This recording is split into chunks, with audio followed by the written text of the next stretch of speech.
Olá pessoal, Douglas mais uma vez. Hoje eu queria falar um pouquinho sobre pontos flutuantes. E é exatamente sobre isso aqui, né? Os desafios da representação de números em ponto flutuante. Por que 0,2 mais 0,1 é diferente de 0,3?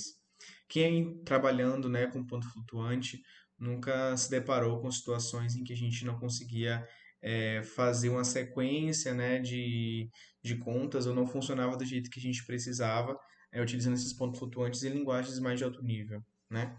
E aí eu trouxe aqui uma representação em C para poder primeiro mostrar, né, se realmente 0,2 mais 0,1 é diferente de 0,3, para não ser refutado aqui logo no início. Ao executar esse código, a gente vai abrir um console aqui, né? E aí se 0,2 mais 0,1 for igual a 3, ele vai me informar que foi refutado, caso não, ele vai mandar aqui um interessante para a gente. Compilando. Interessante. Eita, então não entrou nesse bloco de if aqui, né? Então realmente deu um valor diferente. O 0,2 mais 0,1 não foi igual a 0,3. Isso acontece em outras linguagens também, tá? Em Python, Java. Se a gente for testar com outras linguagens de alto nível, a gente vai conseguir verificar que a gente tem esse probleminha utilizando pontos flutuantes. Beleza? E aí, o que acontece, né? O I3E 754, né, que é um padrão que define como é que os números de ponto flutuante eles devem estar representados em binário de forma padronizada, ele inclui algumas especificações para a gente poder fazer a representação, né, de precisão simples, né, float, ou dupla, double, entre outras, né, depende muito da linguagem que você utiliza. O problema que a gente traz aqui nessa situação é porque alguns números decimais eles não podem ser representados de forma exata em binário. Quando a gente verifica aqui, né, a, o nosso padrão, ele informa que o primeiro bit aqui é uma arquitetura de 32 bits, né? O primeiro bit vai ser o bit de sinal. Os 8 próximos bits, né, vai ser o nosso bit de expoente. E os 23 próximos vão ser os bits ali da mantissa. Aqui a gente tem essa formulazinha, né? E a gente também tem uma maneira prática de conseguir fazer a representação desse número em decimal para binário, né? O que a gente faz geralmente? A gente pega o valor depois da vírgula, né? E a gente multiplica por 2. E vai fazendo esse processo, e aí pega o resultado, multiplica por 2, vai fazendo esse processo até a gente chegar no 1, né? E não restar mais nada. Aí a gente consegue garantir que ali foi uma divisão exata. Só que isso acontece poucas vezes com números decimais, tá? E aí isso ele se deve à devida diferença entre a base decimal e a base binária.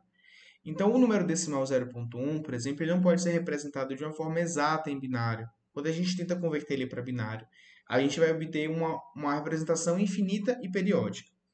Como é que a gente consegue observar isso? Existe esse site aqui que a gente consegue representar, colocar uma entrada nele, tá? E ele consegue trazer para a gente a representação em binário e o valor que realmente é armazenado dentro de um float.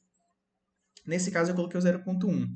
A gente vê que tem um 0,1 e tem uma sequência de números aqui, né? Que depois do 1 a gente vai ter 7 números, né? Zeros, e depois um restante que a gente pode considerar como um lixo ou como uma sobra desses valores, tá? E aí a gente tem esse erro aqui de conversão. Se eu colocar o 0,2, eu vou ter um valor aqui também. Se eu somar esse 0,2 e esse 0,1 nesses valores que são armazenados aqui nesse float e comparar com esse 0,3 aqui, eles realmente não dão valores iguais, né? Devido justamente a esse erro, né? Esse adicional de erro, essa extensão aqui que acontece. Beleza? E por que que isso é importante para a gente enquanto programadores, né? É importante porque quando a gente vai realizar operações de ponto flutuante, linguagem de programação que usa esse padrão, o I3E754, como Python, C++, Java, C, pode ocorrer uma pequena imprecisão ali devido à representação aproximada de números decimais em binário. Então, quando a gente soma o 0.1 e o 0.2, a representação binária desses números ele pode não ser exata. E aí isso leva a pequenos erros de arredondamento. Como resultado, né, a comparação direta entre o resultado da soma e 0,3 pode não ser verdadeira devido a esses pequenos erros. Algumas linguagens trabalham já fazendo essa correção, mas existem algumas maneiras da gente conseguir resolver esse problema, né?